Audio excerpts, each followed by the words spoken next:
In my discussion with President Xi, I told him, we welcome the competition. We're not looking for conflict.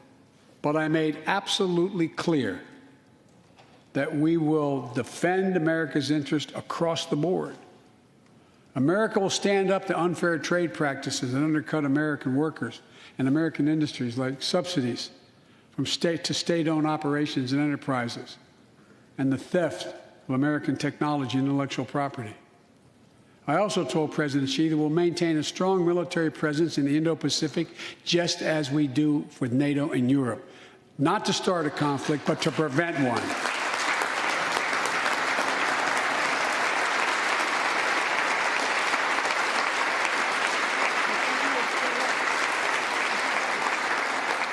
I told them what I've said to many world leaders, that America will not back away from our commitments, our commitment to human rights and fundamental freedoms, and to our alliances. And I pointed out to him, no responsible American president could remain silent when basic human rights are being so blatantly violated. An American president has to represent the essence of what our country stands for. America is an idea, the most unique idea in history. We are created, all of us, equal. It's who we are.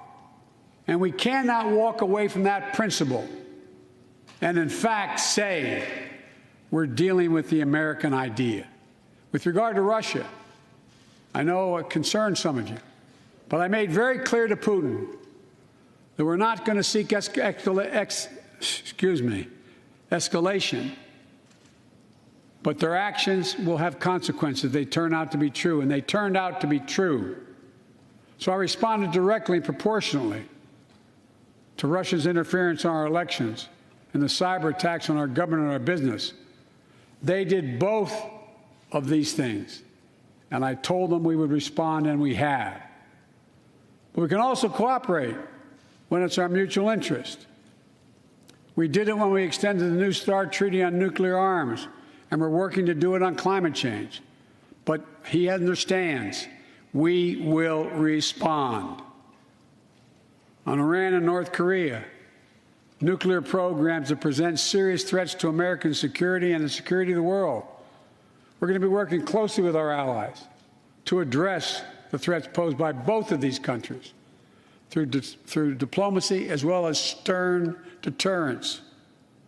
And American leadership means ending the forever war in Afghanistan. We have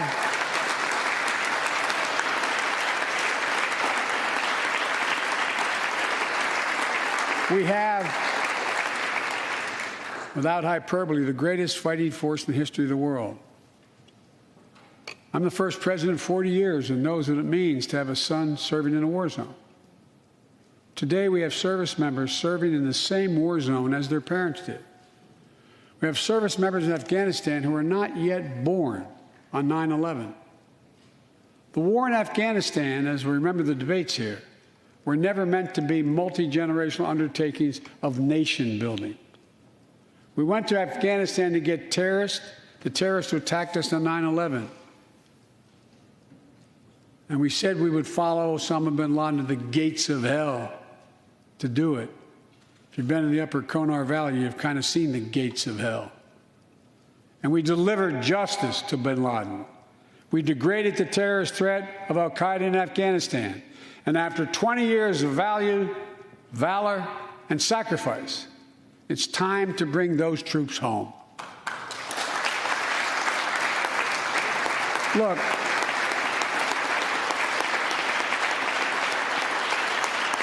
even as we do, we'll maintain over-the-horizon capacity to suppress future threats to the homeland. And make no mistake, in 20 years, terrorism has metastasized. The threat has evolved way beyond Afghanistan. Those of you in the intelligence committees, the foreign relations committee, defense committees, you know well, we have to remain vigilant against the threats to the United States wherever they come from. Al-Qaeda and ISIS are in Yemen, Syria, Somalia, other places in Africa, in the Middle East, and beyond. And we won't ignore what our intelligence agencies have determined to be the most lethal terrorist threat to the homeland today.